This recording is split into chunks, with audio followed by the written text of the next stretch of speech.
All right. Welcome, everyone. I'm going to screen share and draw some pictures and tell a story through pictures. This story is an oversimplification, as most stories are, so please don't be offended, anyone. Imagine that we have an opportunity to create a whole new universe. So we're creating this whole new universe, and at first there's no matter in the universe. There's no stars, no planets, no comets, just space. And so we start off by kind of, divvying up the space into, I'll just say sectors, mapping to a taxonomy, right? So we might have one big sector over here, which is, I'll just say, Mother Gaia, the Gaia sector. And then another sector over here, which is basically all things humanity, right? And then, within these broad sectors, there will be all kinds of subdivisions. Like here, we might, be talking. Functional groups, 5 or more people. Now there's not so much of a need for. Sorry about that. No, go ahead, Doc. You got it. I think he was playing a recording. Okay. No. He was trying to make a comment. Oh, okay. No, he was playing a recording. Oh, okay, sure. Heard. I'm 2 for 2, Mike. All right. So, Let me fumble the ball, Jamie. Keep going. All right. We might have a sector on the biosphere, another just on, water, and the hydrologic cycle, et cetera, et cetera, et cetera. I won't fill in the rest of it.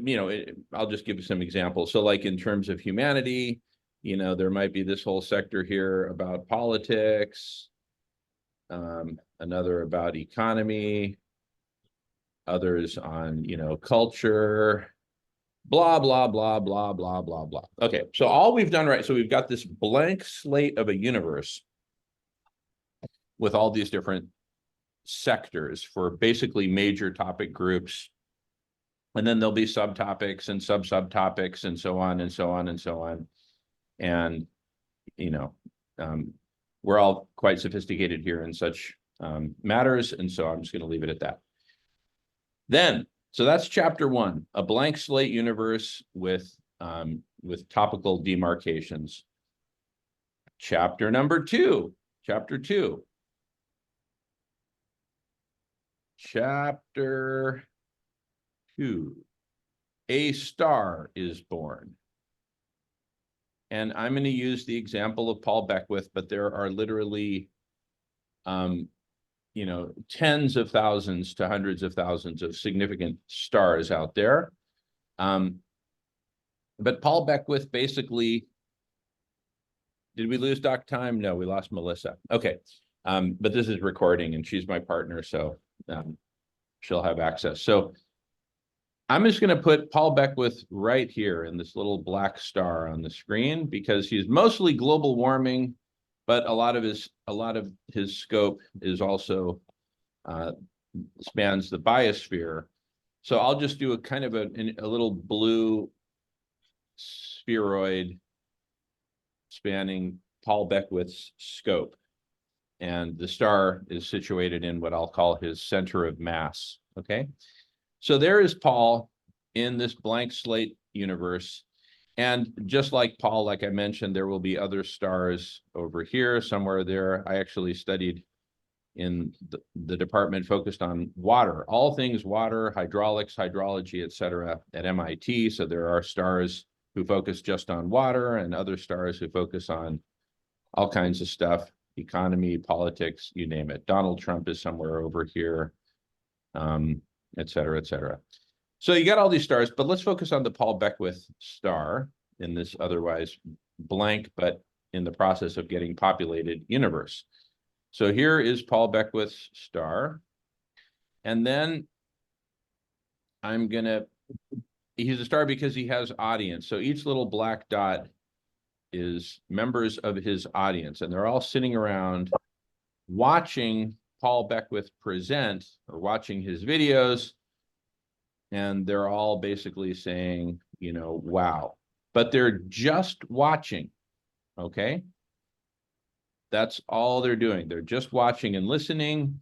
They don't have really any access to each other than what I call passing notes under the door, which is typing stuff into the chat or the comments of his YouTube videos, but that's a very low bandwidth form of communication. So essentially they're just watching and saying, wow, okay?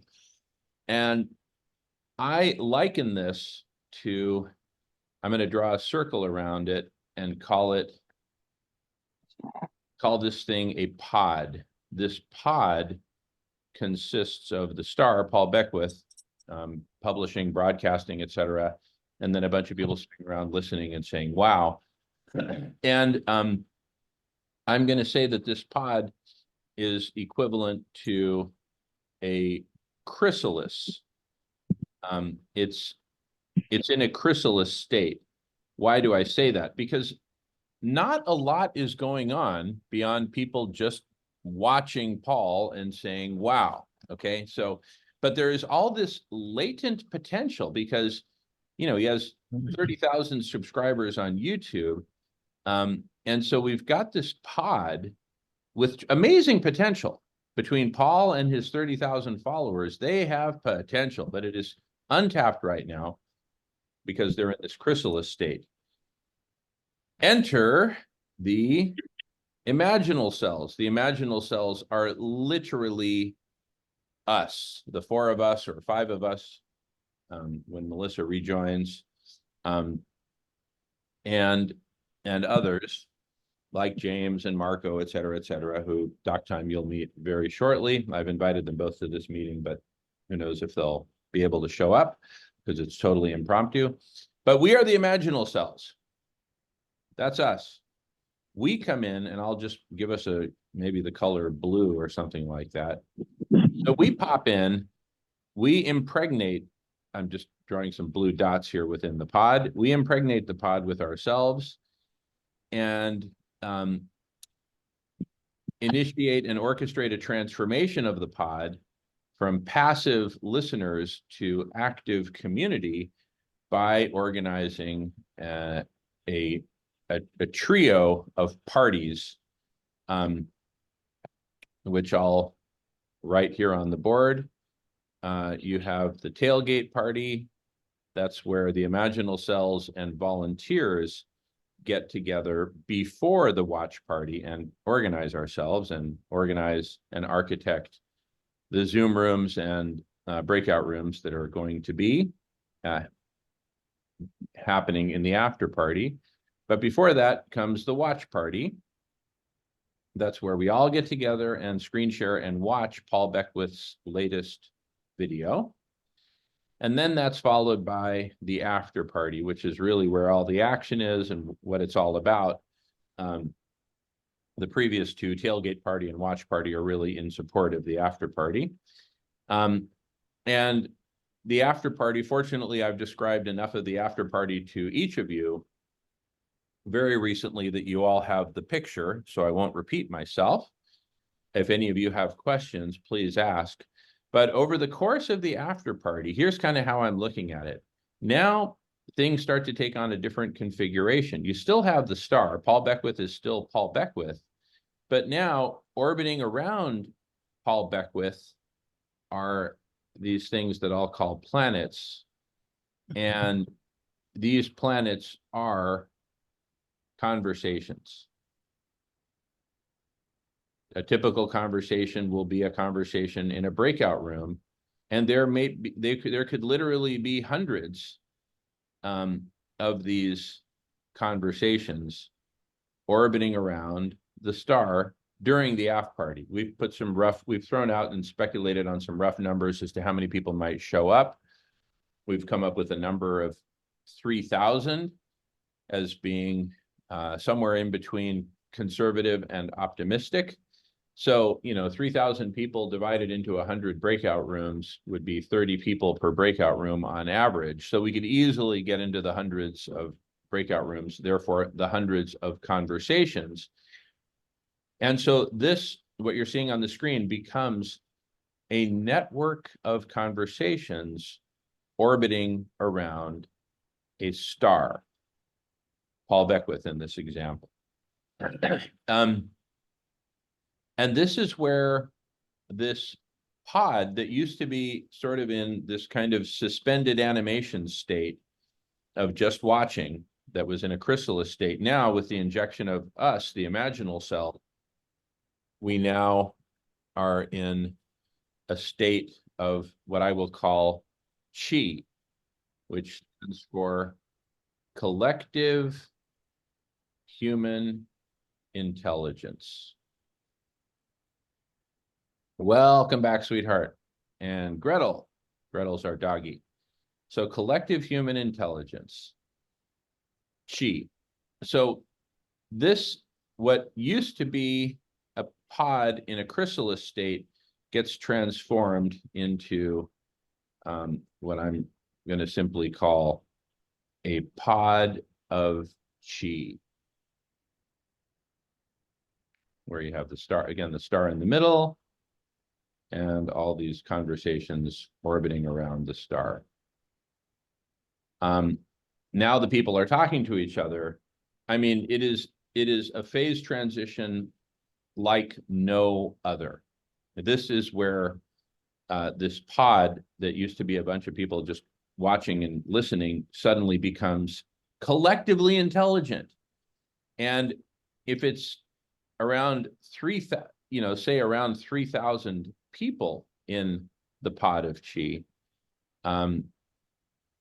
organized into, say, I don't know, what do you like, a couple hundred breakout rooms, that's a significant collective intelligence right there. And Stan and I had a conversation last night about whether that number will grow as the after party progresses, into 1 hour in, 2 hours in, 3 hours in, or whether it will shrink. We can talk about that, but the bottom Right, line, and the shrinking and growing is not more pertinent to the power of its thinking capacity. very good, very good. And I would hope, for example, that Paul Beckwith would agree to having a weekly after party, or I'll just call it watch party, after party combination. The tailgate party is really about the management organizing the party, so we don't have to advertise that too much. Jamin, when you're ready, can I raise my hand? Yeah, yes, please go right ahead, Mike. I'll even stop screen share. Well, I think actually that Doc Time, can you hear? Yeah, I can hear fine. Okay, so I yield to Doc Time in terms of, I've got my Doc Time on my shoulder or whatever, but what you're describing, Doc Time, I'd rather you, I don't want to butcher this, but again, we're not anywhere close to 3,200 people. That's okay. Any number of people is functional, but you didn't need to interject me here. I'm taking notes, and when Jamin is done with his speaking and telling us what's going on, I'll be able to tell you what I need for the systems of measurement in order to be able to reap the material that comes in through the groups and seed those groups back with more material that they've generated when they return. Heard. And Stanley, you'll understand this as well, but the code word is shut up madness, or shut up Michael. But Jamin, go ahead. All right, thank you. So, in the case of Paul Beckwith, I have high hopes that this community will grow to the tens of thousands, perhaps even hundreds of thousands, because there are, many tens of millions of people who are deeply concerned about global warming and frustrated with the seeming inability of governments to do anything positive about it. And so when they see, and the word gets out, that there is a collective human intelligence organizing around this topic, and that they meet every Friday, and for a long after party meeting that typically lasts the whole weekend, and even into the following week. I mean, I see this thing growing to a point that the party literally never ends at some stage. As it should not end until we've actually cooled the planet down to a heat, a heat balance that's livable. And likewise, there are many other topics with each with their own respective stars and pods, in just the watch state where everyone's just watching the star, but no one's actually talking to each other. I think many, if not most, of those stars with their respective audiences are ripe for this chrysalis transformation from, the watch state to the active party state, after party state. And so I think that one successful after party, recurring after party, or simply ongoing after party, one successful one of those, I think, will inspire many, if not most, of the others to follow suit and organize their own after parties. And of course, the star doesn't even have to know about the existence of after parties for people to create an after party for that star. They can invite the star, and hopefully the star gets the message and comes, but it's certainly not necessary. Okay. In the Paul Beckwith example that I talk about, since this whole thing is very emergent and nascent right now, I would want his full involvement before we even schedule it. But that's just for getting us started. Once this thing starts to gather momentum and the after party becomes a medium in its own right, I think we'll start to see after parties for all kinds of stars. And then people will then be able to cross-pollinate from one after party to another, to another, to another. And I think we'll go from a star-centric model to much more of a universal plasma model, maybe kind of like what you see in Stan's background, where it's just a vast continuum of conversations, some of which are centered around a given star. Others are like comets that go from star system to star system, like a traveling, band or something like that, making pit stops along the way, cross-pollinating as they go. And at some point,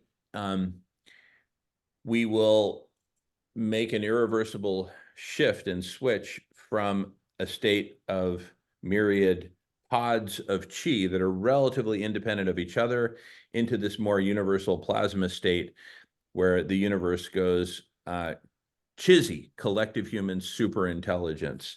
And that's what, frankly, what I'm living for, because without Chizzy, there ain't going to be no life for much longer.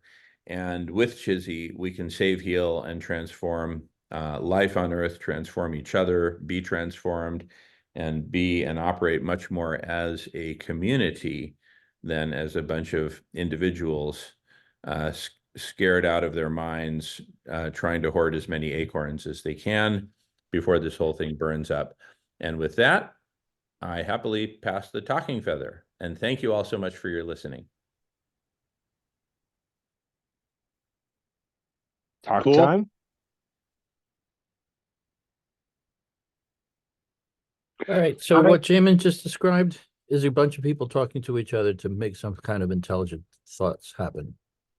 So let's scratch all that and just simplify it. Bunch of people talking to each other. Well, Stanley, if I may, before Doc Time takes this, and I mean this with the utmost respect, you all have been working on this for my entire life. Yes, shut up, Manus. Go ahead.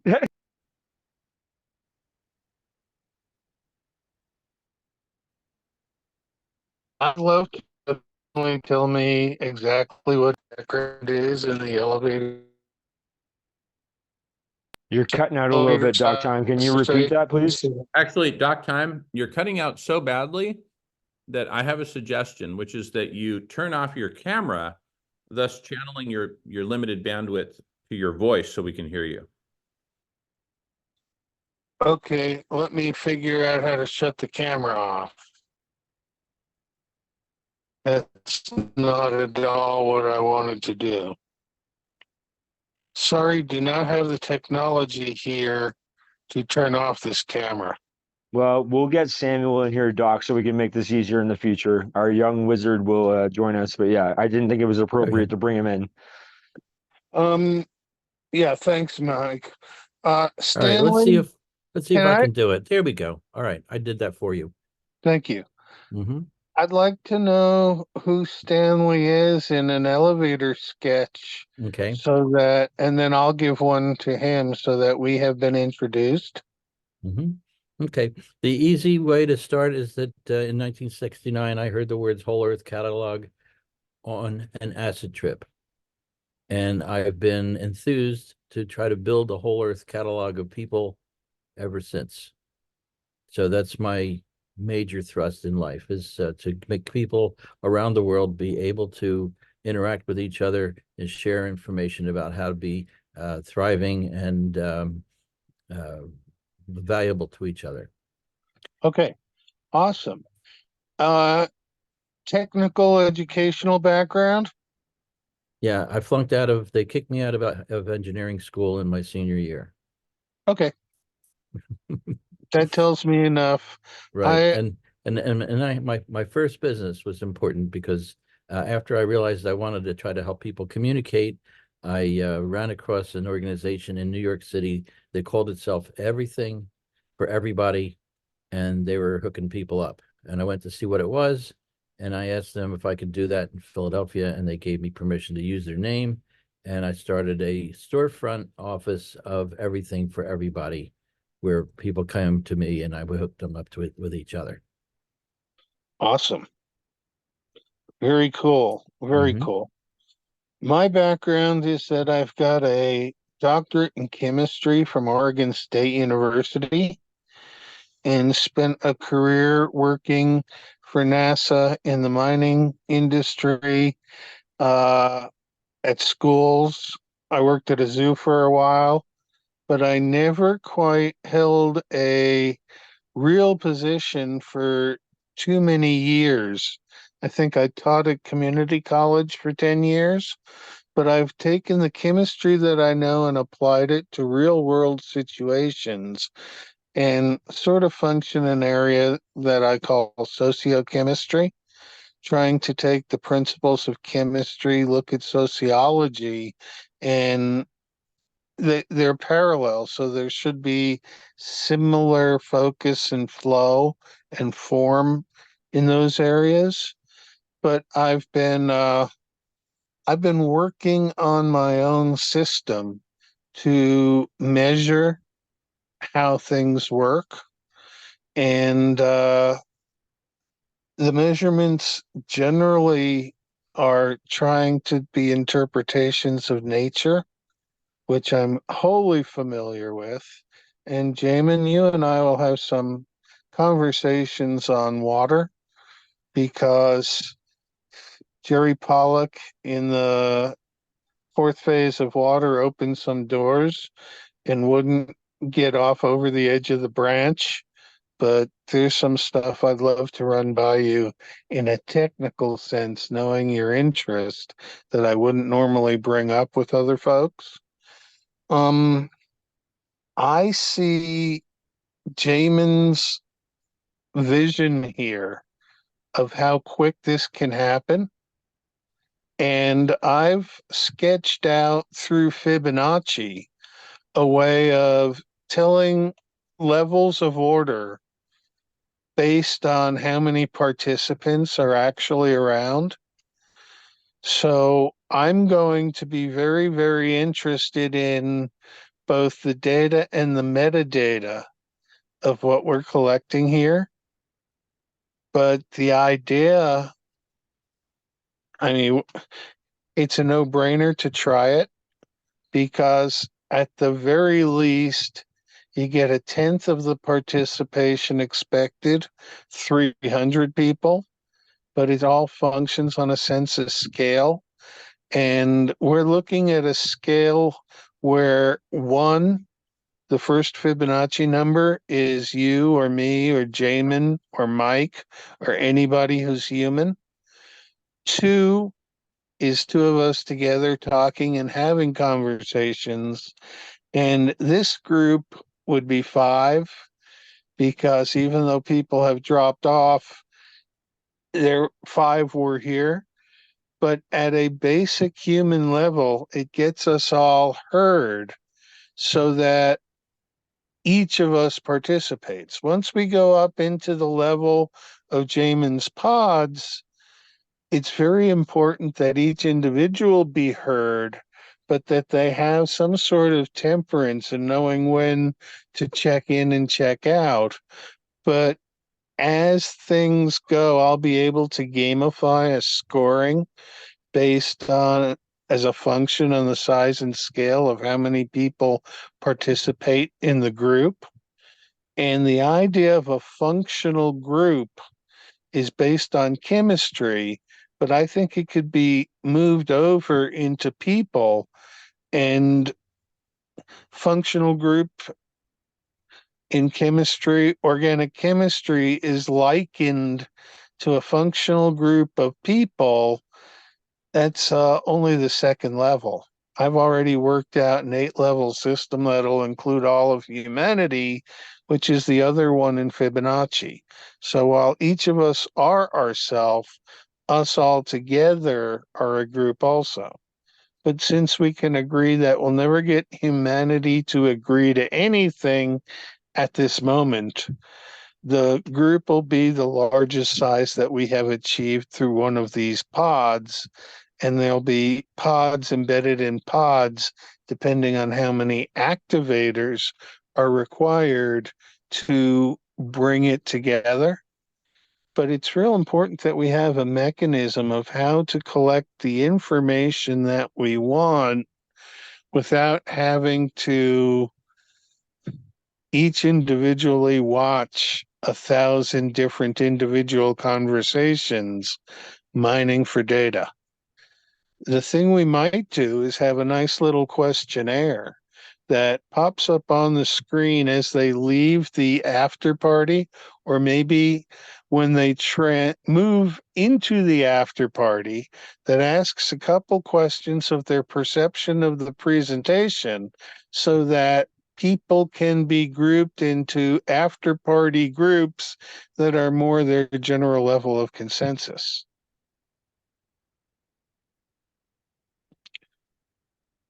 I believe that's back to you, Stanley. Sorry, Doc Time, when you're Okay, ready. well, that sounds fine. I'm not clear really what the end result of any particular activity is, but that's one of the problems with this whole process. We're talking about what I think of as values, and we're changing or organizing and having humanity come together and accept values and become tolerant of each other and accept their values. And we can't do that without talking to each other, and how we arrange the process of people talking to each other, depending on various structures, it will be more or less productive. And what is productive? We can't tell what productive is if we don't have any sense of what the values are. So we'll find out as we go. Much of what we need to do is to stepwise through processes and come to understand which of us, which processes and which topics make people most happy, and that will be fun to work on. And so I think of any of this stuff as a process that has to be worked on. I'm very interested in or aware of something called social network analysis, and Ithiel de Sola Pool invented that process about 40 years ago, and it's now become a mainstay of sociology. The mathematical sociologies are people that I've tried to follow for the last 20 years or more, and they have something called the strength of weak ties, which is an important theory in how information travels from one level to another. Information travels fast through strong ties and far through weak ties. So if you have a community of weak ties, information is going to travel very far. And if you're looking at a community of strong tide where people, almost everybody knows each other, information travels fast. So those are part of my theory of what we're doing.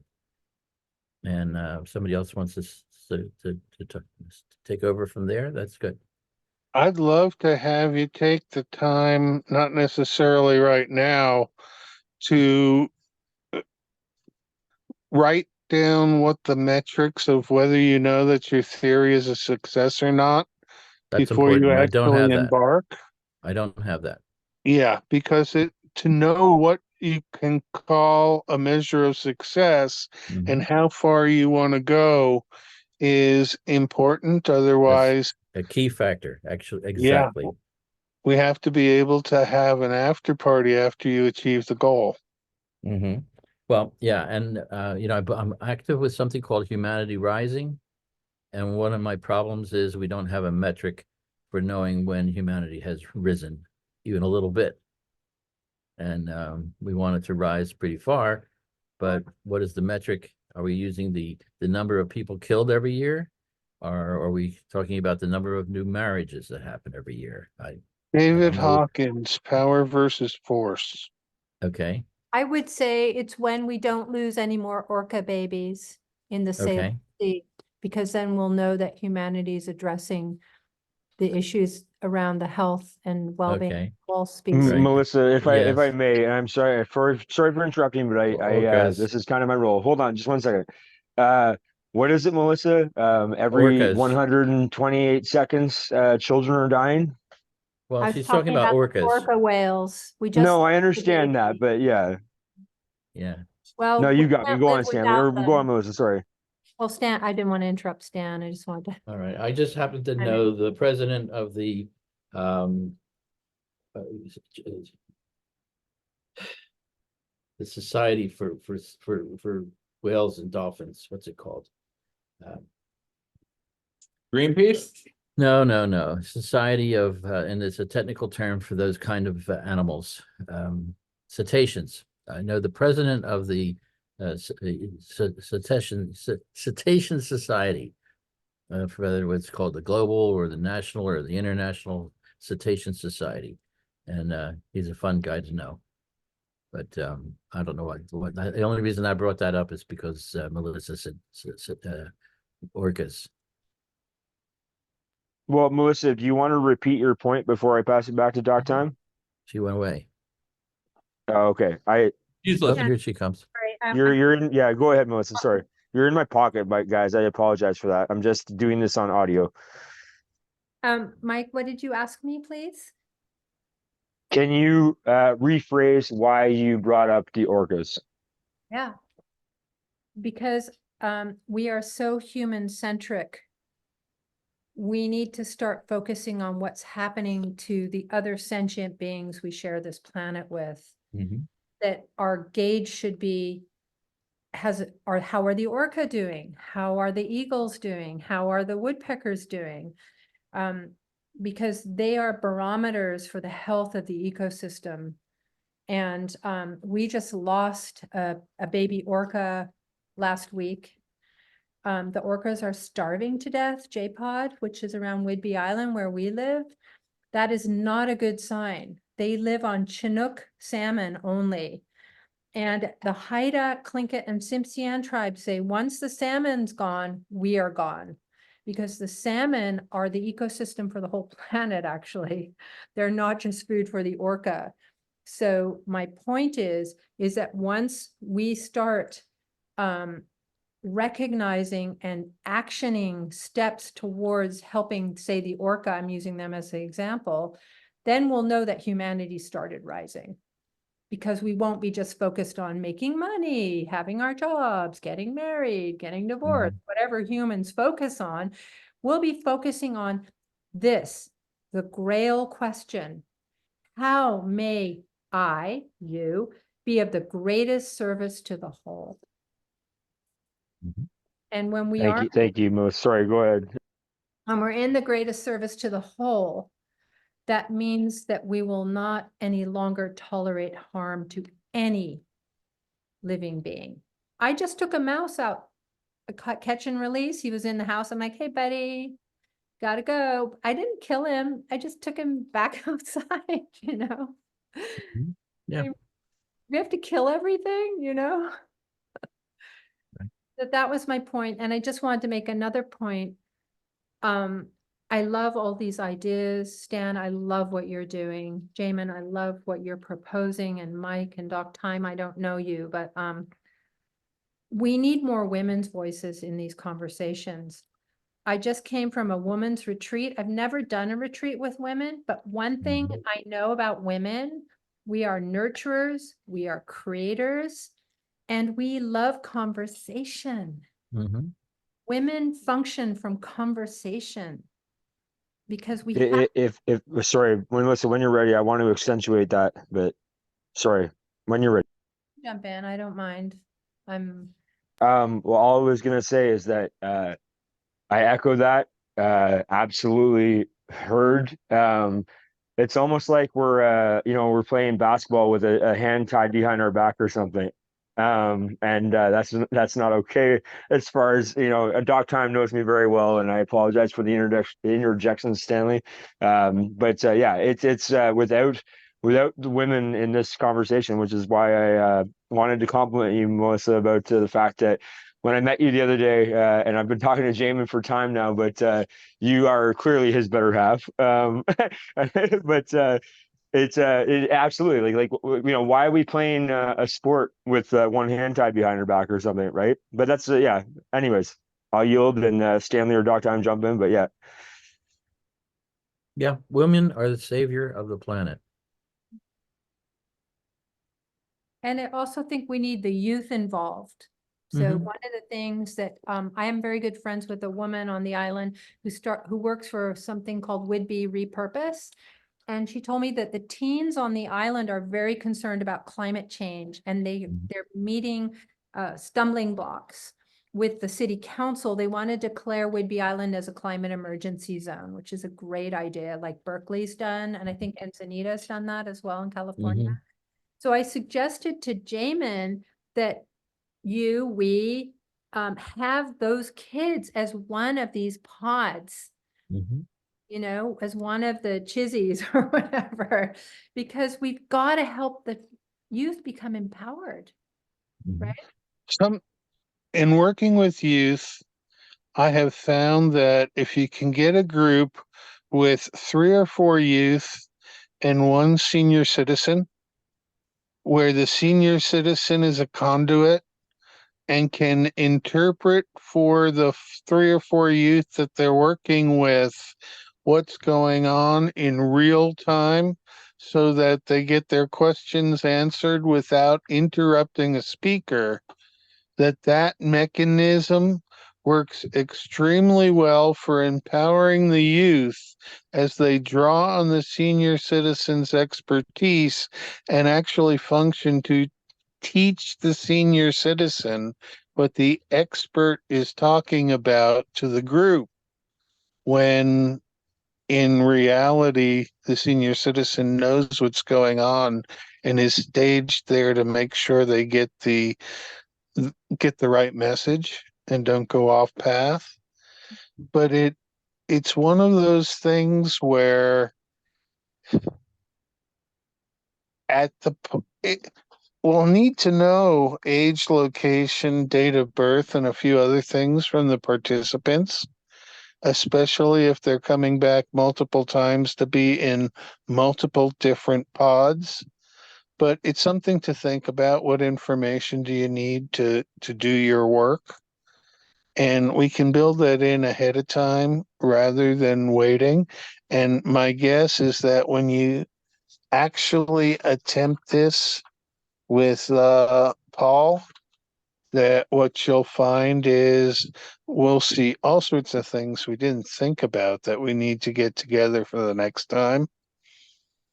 But I think it's a great idea to stage it and run and see how it goes, and to have different expectations for groups on different levels, but we'll talk about levels and groups another time.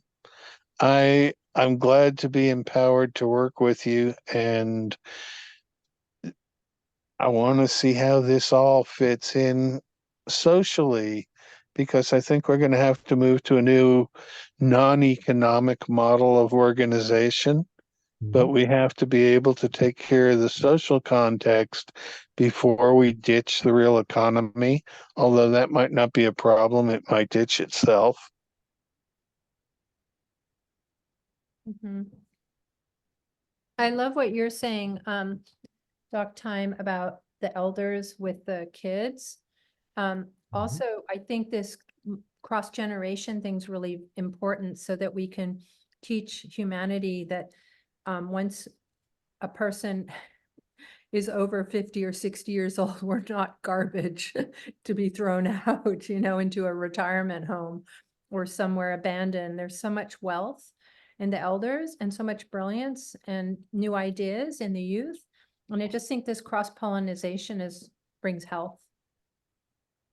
I agree.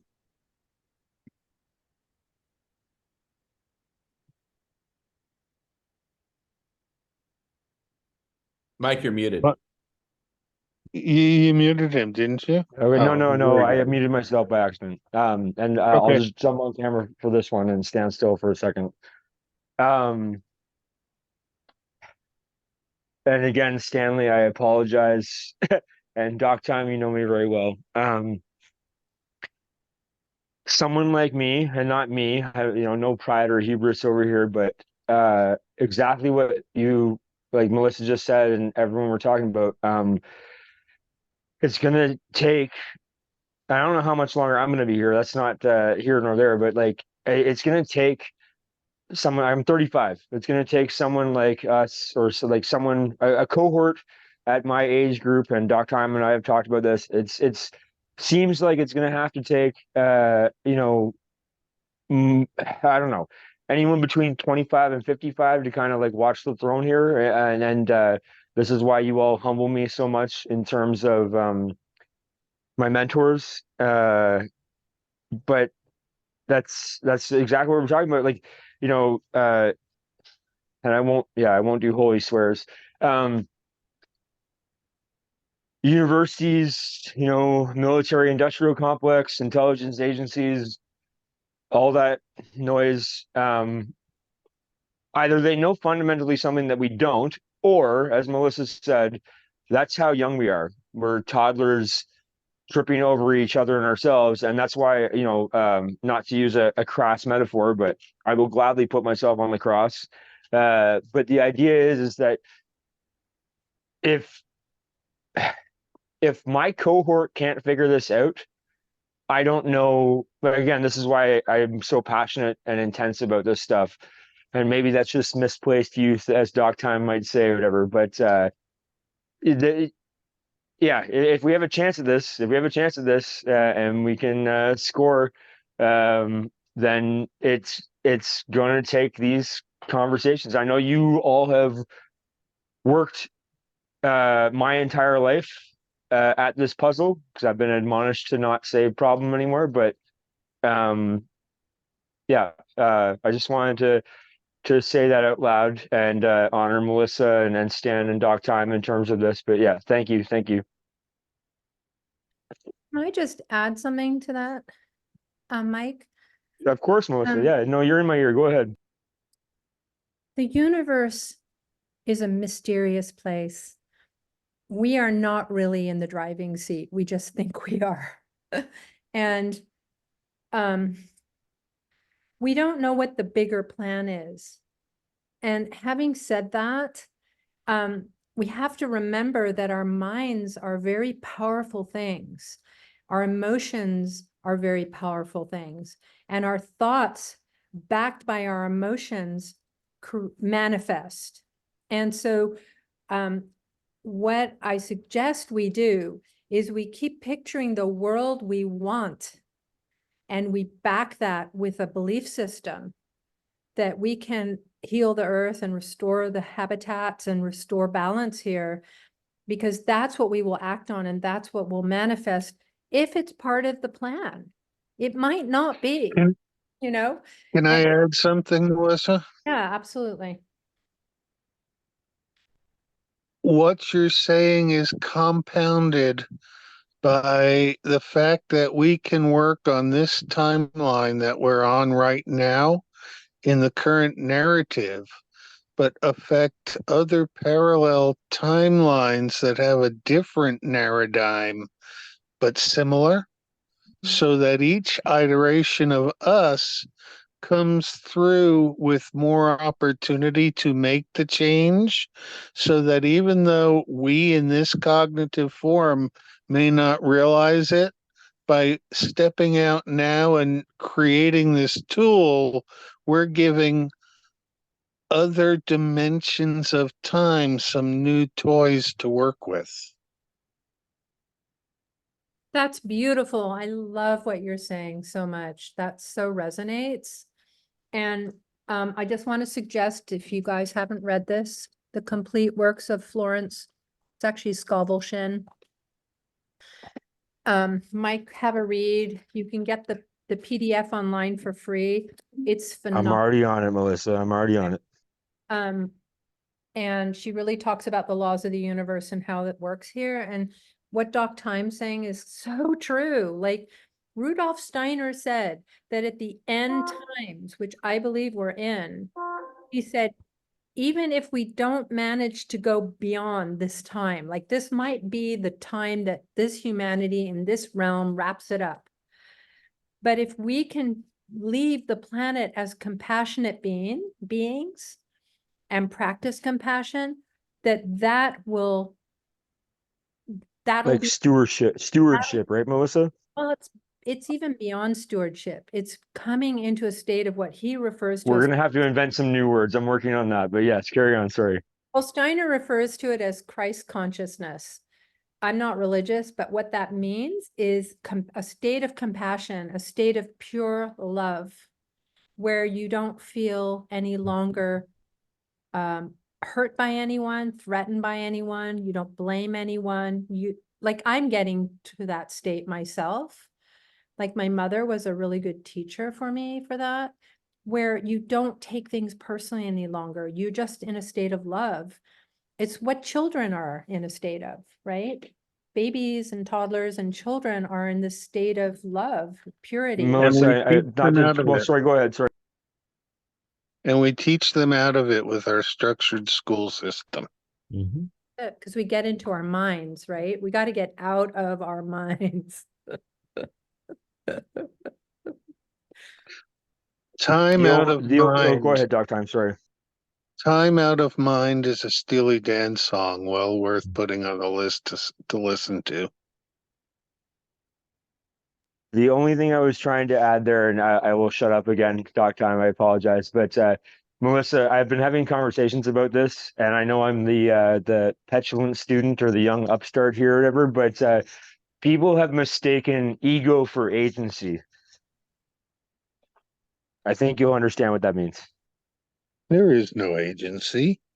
We want Well, what's that you best and I for can have that you. argument all day, every day, Doc Time. But sure, I believe there is. But yeah, that's again, sorry. We want what's best for you. And I want what's best for those who come after me. And I'm, as I said, the petulant student here, I suppose. Thank you for your patience, Doc Time. By the way, you always humble me, and Stanley, you'll kind of get this back and forth. But yeah, thank you, Doc Time. Thank you.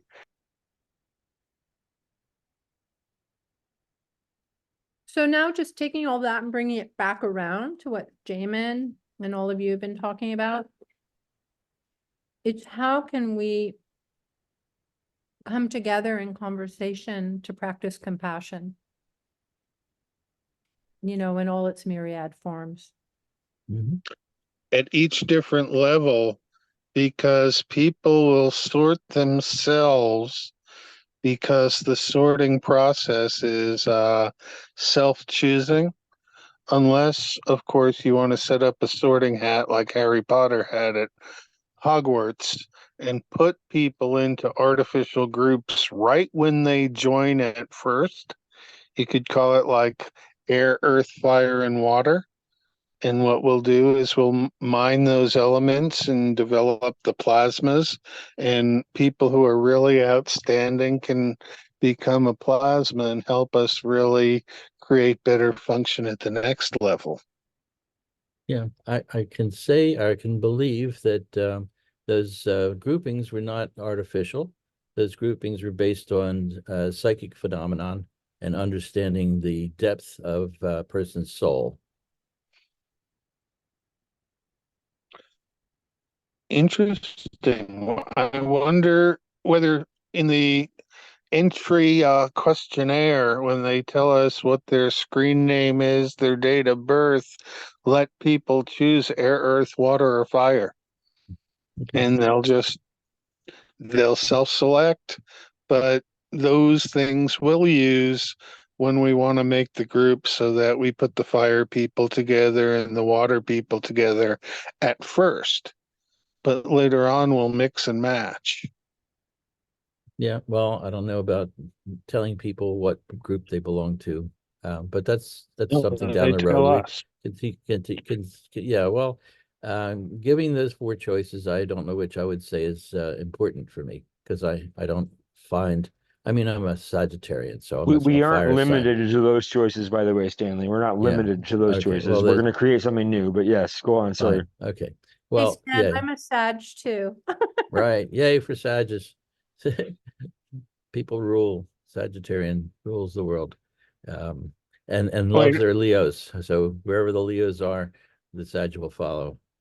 isn't this the age of Aquarius we're moving into? Yeah, that's right. Actually, I call it the age of helpfulness. So um, Aquarius is fine, but helpfulness is better.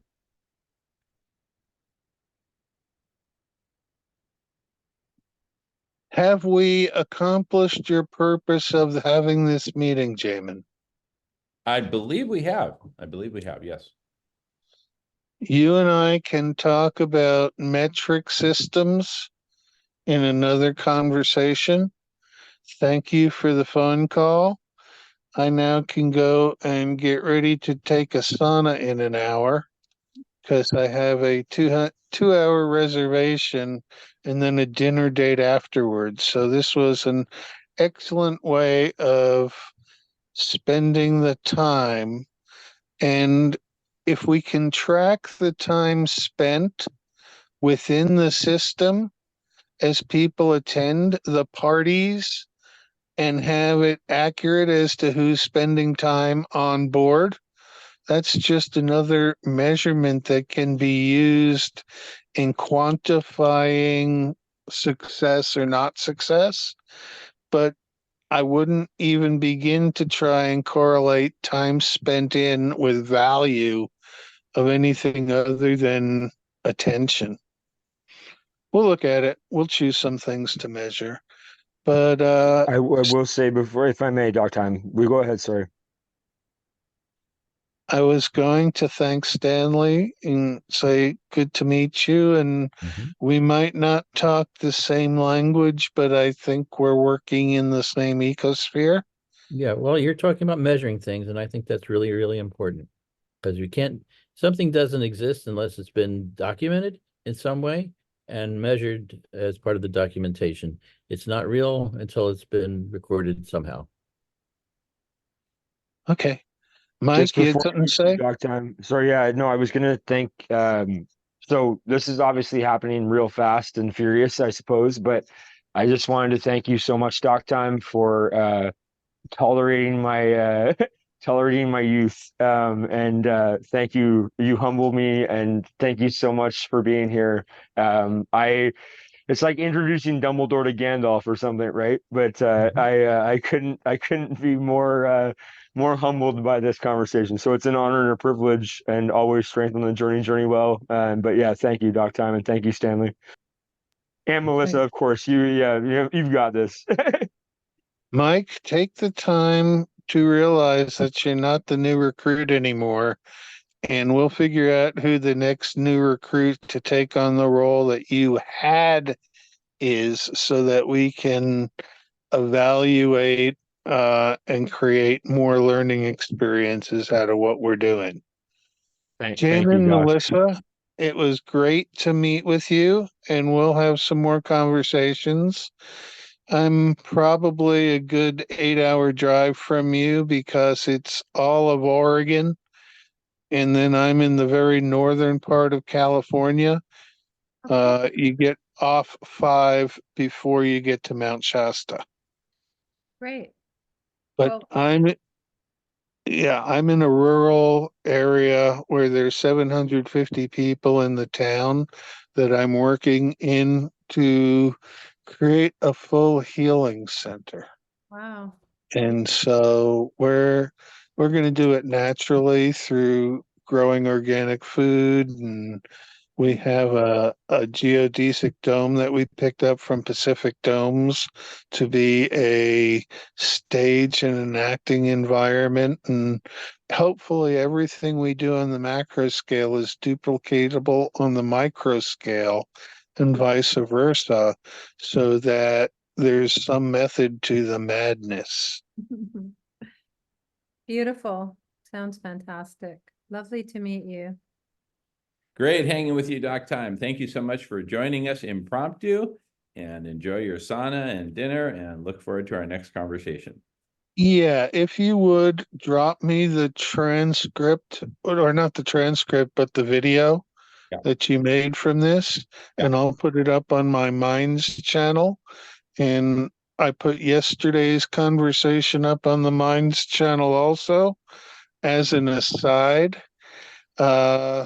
I was entertained by Bruce and Butthead continually not understanding what we were trying to accomplish there with our conversation, but it made it so that chaos and order as a yin and yang, or at least represented about 40% chaos, which is real important to surf the chaos and not get too much order into things. Yeah, beautiful. Love it. Yeah, so is everyone okay with me making this video public?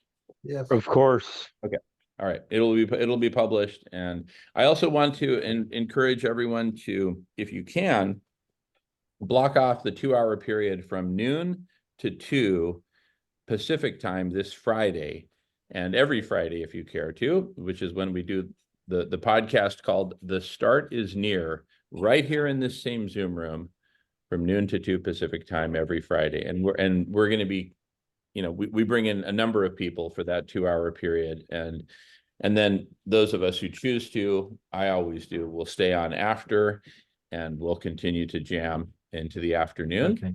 What did you call this again? Friday? Friday from noon to 2 Pacific time.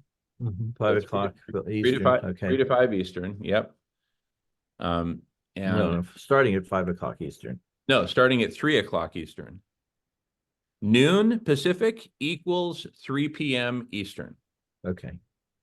So 3 p.m. Eastern is the start time of the Start Is Near podcast.